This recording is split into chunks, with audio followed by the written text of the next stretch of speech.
Hey there friends, Logan Kirk here with RockyMountainMysticMan.com. In this video, I'm going to be going over the method that I use to manufacture char cloth. If you haven't already, make sure you subscribe to the channel so you don't miss out on any more mountain man life and our gear reviews. Now, char cloth has been used for literally centuries in aiding in the creation of fire. It is an invaluable tool in all bug-out bags, haversacks, and possibles bags.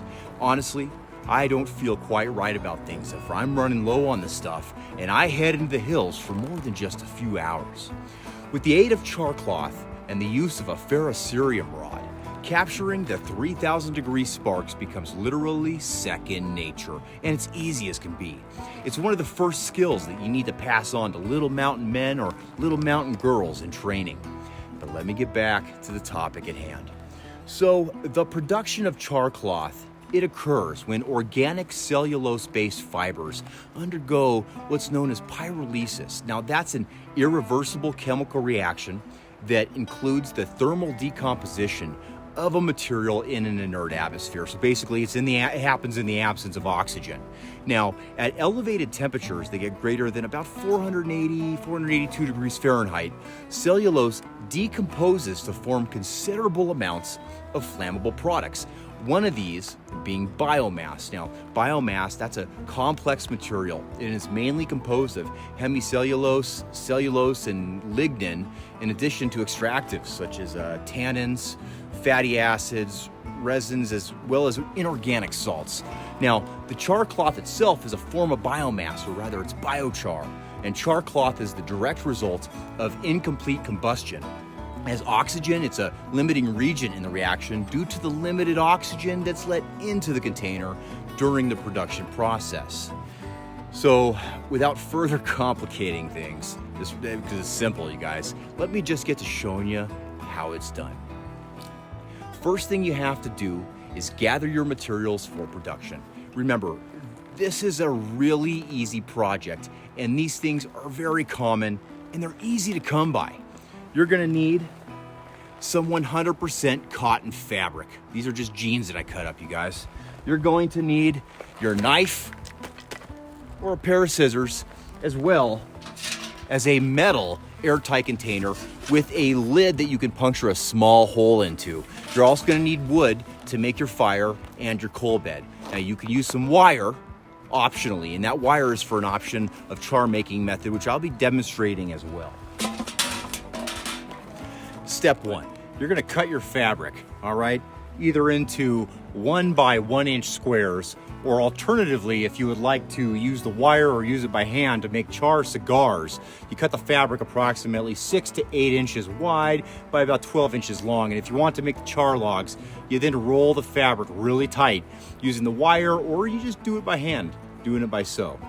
And once you get it down here, just like this, you'll set it aside as you make more logs or squares. Step two, now you'll place your prepared cotton material into an airtight container, and then you'll secure the lid. So I'm just gonna stick these here, stick them down on the bottom, spread them out a little bit. Now, you also need to make sure that the lid is fitted with a hole to allow for off-gassing during the char cloth production process. I just used a nail and punctured the hole. But there we go, that's all you need to do. Now you need to build a fire. This is step 3.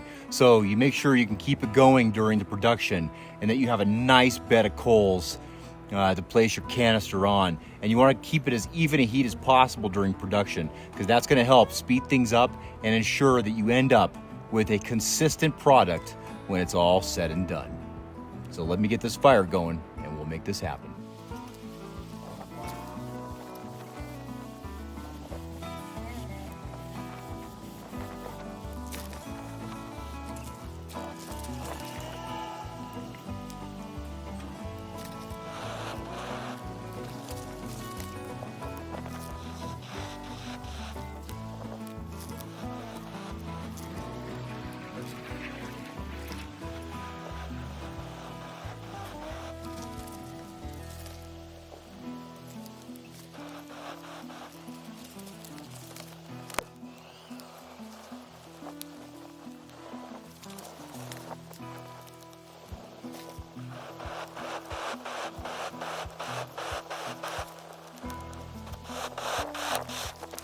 When your fire is ready with a nice bed of coals, place your prepared metal container onto the bed of coals and build up a little fuel around like so. And it should not take very long before the cotton begins to off-gas. Okay, you can hear this off-gassing process as well as see it once the gas is light. This is my favorite part, you guys, because I just love burning things, especially gases. It's just so satisfying, right? All right, just a little demonstration of the off-gassing what I'm talking about here.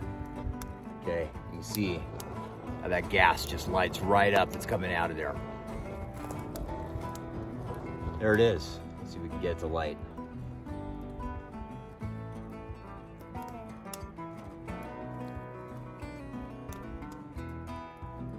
Gotta get the stick going.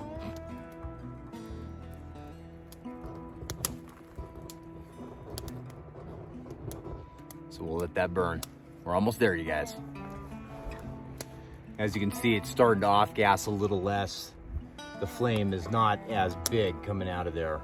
We still have a really hot bed of coals, so we know that the inside temperature is well above the 428 degrees that we need for the decomposition to happen. So we're gonna let this burn down, but you can see how small that flame is. We're getting close, but we're not quite there. It doesn't take very long to do this process, you guys, when you do it right.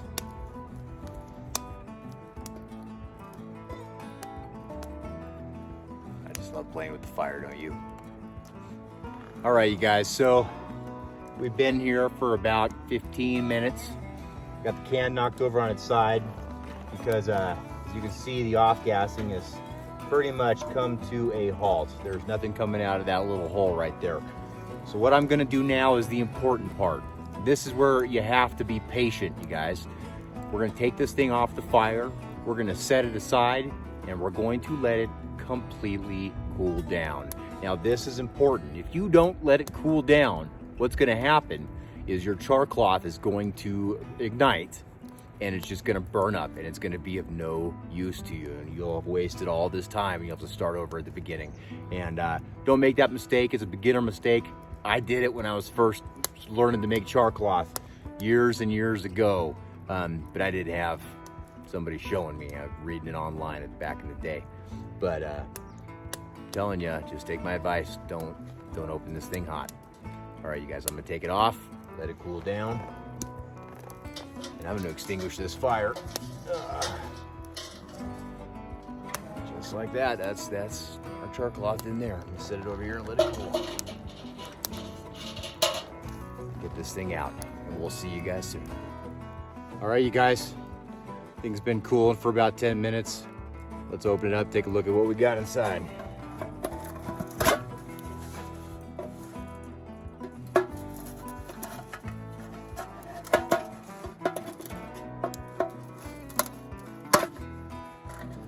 These cans can be kind of a bitch.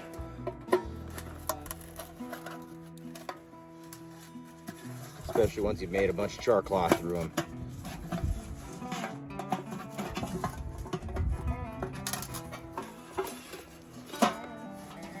Whew.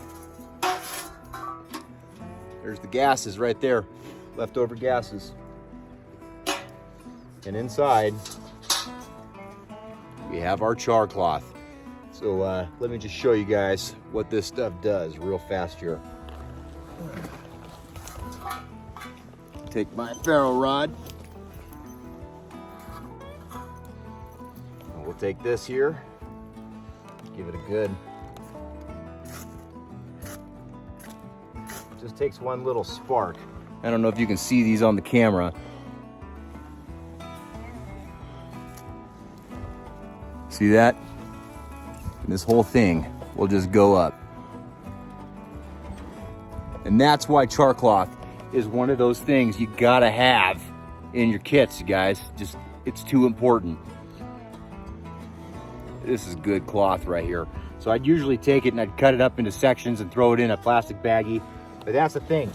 After you're done making this stuff, you gotta keep it dry. And I usually double bag it. Still going, you guys. It's getting too hot to hold.